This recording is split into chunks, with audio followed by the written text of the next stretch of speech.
Hello दोस्तों, आपका स्वागत है हमारे चैनल जीके मास्टर में। और आज हम लोग बात करेंगे बिहार के माननीय राज्यपाल महोदय के द्वारा बिहार सरकार से निवेदन किया गया है और आदेश दिया गया है कि बिहार में प्रति वर्ष 2 बार शिक्षक की बहाली किया जाए। अब यहाँ प्राथमिक मध्य माध्यमिक विद्यालय में तो सीट खाली है ही, अब कॉलेजों और विश्वविद्यालय की स्थिति भी बद से बदतर है, क्योंकि यहाँ 90% सीट खाली है विश्वविद्यालय और कॉलेजों में शिक्षक के। अब उसकी भरने की कवायद शुरू किया जा रहा है। चलिए आपको पूरी अपडेट बताते हैं राज्यपाल महोदय के द्वारा क्या क्या बात कही गई है।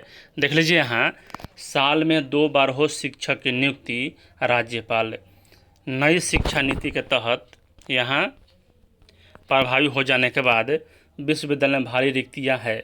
4 वर्षीय स्नातक पाठ्यक्रम में कई शिक्षकों का अभाव है। इसे दूर करने को क्या कदम उठाए जा रहे हैं, राज्यपाल से मीडिया के द्वारा पूछा गया। तो यह सही है, राज्य के विश्वविद्यालय में अभी 80,000 छात्र निबंधित है, यानी पढ़ाई कर रहे हैं, जबकि उन्हें पढ़ाने वाले शिक्षक की संख्या महज 300 ही है। बताइए, यहाँ मात्र 300 शिक्षक हैं 80,000 स्टूडेंट पर। यह वाजिब नहीं है। नियुक्ति प्रक्रिया को तेज करने के लिए हमने विश्वविद्यालय सेवा आयोग से कहा है और उम्मीद है कि आयोग तेज़ी से इस दिशा में काम करेगा। साल में 2 बार विज्ञापन जारी करे, तभी यहाँ शिक्षकों की कमी दूर हो जाएगी।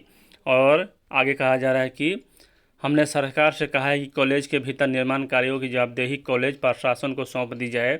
सरकार उसे पैसा मुहैया कराए और कॉलेज खुद उसका निर्माण कराए। एक मामला पीयू के यानी कि पटना यूनिवर्सिटी के सैदपुर छात्रावास परिषद में स्विमिंग पूल के निर्माण को लेकर आया है।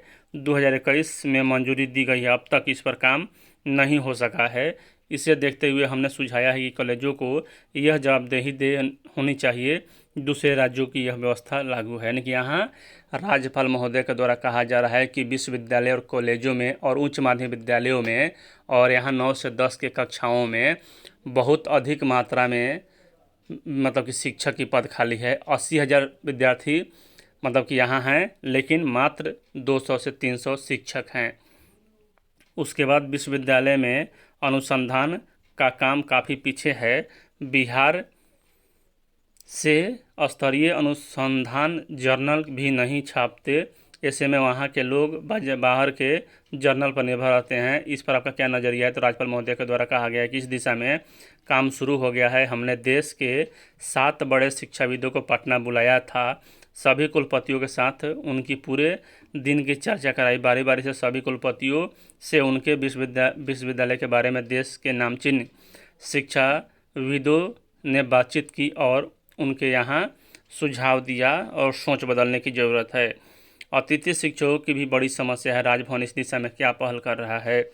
तो कई लोग हमसे मिले हैं, हिमाचल में भी ऐसी ही समस्या थी। मैंने वहाँ की सरकार को जो सुझाव दिए उस पर अमल हुआ और रास्ता निकल आया। बिहार में भी सरकार को उसकी समस्या के समाधान के लिए पहल करनी चाहिए। शिक्षा मंत्री और शिक्षा विभाग के अपर मुख्य सचिव को इस संबंध में कहा कि मुझे मालूम हुआ कि 8,000 रुपये मासिक में भी लाइब्रेरियन काम कर रहे हैं। इसके कैसे गुजारा हो सकता है? मानवीय आधार पर उन्हें मतलब कि यह सुधार किया जाना चाहिए। आगे कहा जा रहा है कि हर क्षेत्र में बिहार के लोग आगे हैं, सब जगह बिहारी आगे हैं, तो बिहार पीछे क्यों है? यह सवाल मेरे मन में को कौंधता है। यह कैसे विरोधाभास है? बाहर जाता हूँ तो हर क्षेत्र के लोग मिलने आते हैं, वे खुद को बिहार का बताते हैं। बिहार के वे लोग बाहर धन यश कमा रहे हैं और बिहार का नाम रोशन कर रहे हैं, लेकिन बिहार पीछे है।